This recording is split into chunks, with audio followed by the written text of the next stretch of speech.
The old man who lived behind me always had strong opinions about my garden. It seems he was always on the other side of our shared fence, watching. Then there are those guys next door with the electric lawnmower who still give me the hairy eyeball when I pole start my gas-burning relic. There's the couple on the other side who don't like my dented, oil-dripping project car resting beneath its tattered plastic tarp. Finally, there's the dude across the street who always suggests a better way I should have handled a home improvement project once it's finished and done. See, I live among neighbors, as do most of us. I try to live as harmoniously with them as I can. However, sometimes the strip of grass between my house and theirs can feel a little slim.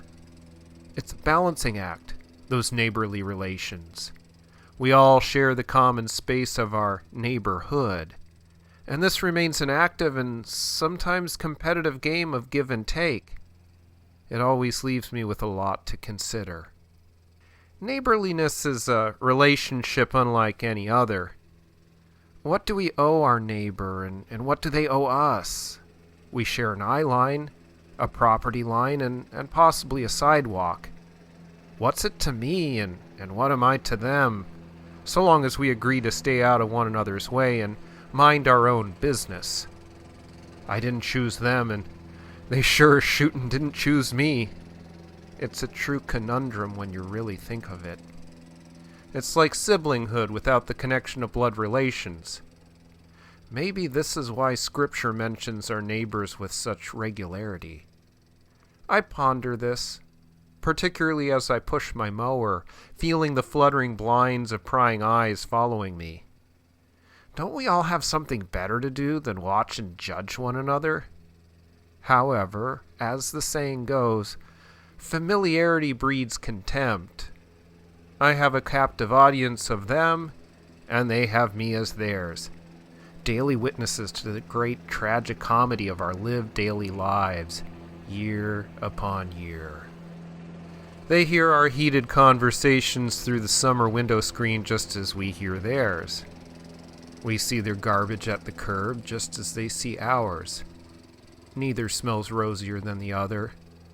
We share common, gritty humanity. It's an involuntary intimacy that many of us would never choose.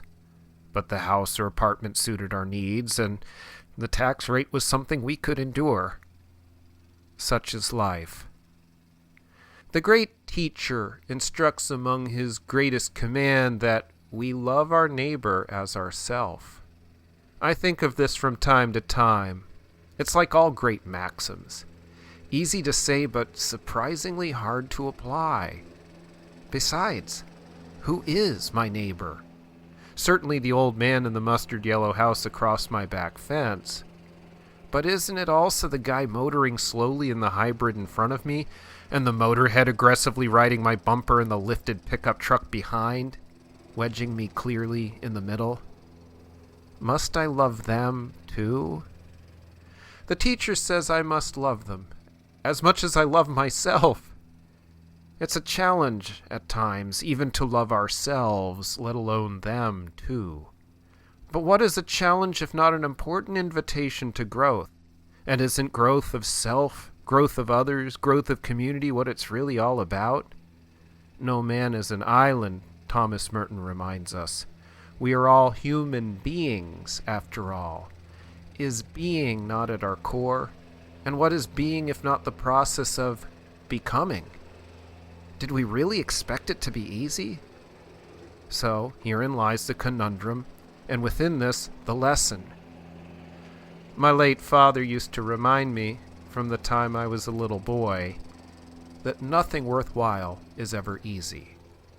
To love all these characters, self included, even when we can all be completely unlovable at times, and some of us most of the time, is among the greatest of growth challenges, and perhaps the purest of gifts.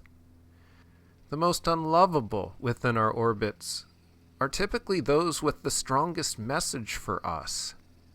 Or, as the Buddha teaches, they who frustrate and anger us most, This is our greatest teacher. Let go and embrace the lesson your neighbor bears, and be made better by it. Perhaps this is the truest role of a neighbor.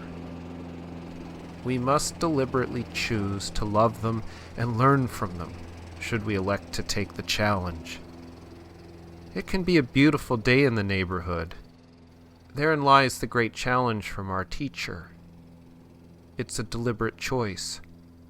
Wouldn't you be? Couldn't you be? Won't you be my neighbor? Peace be with you, neighbor.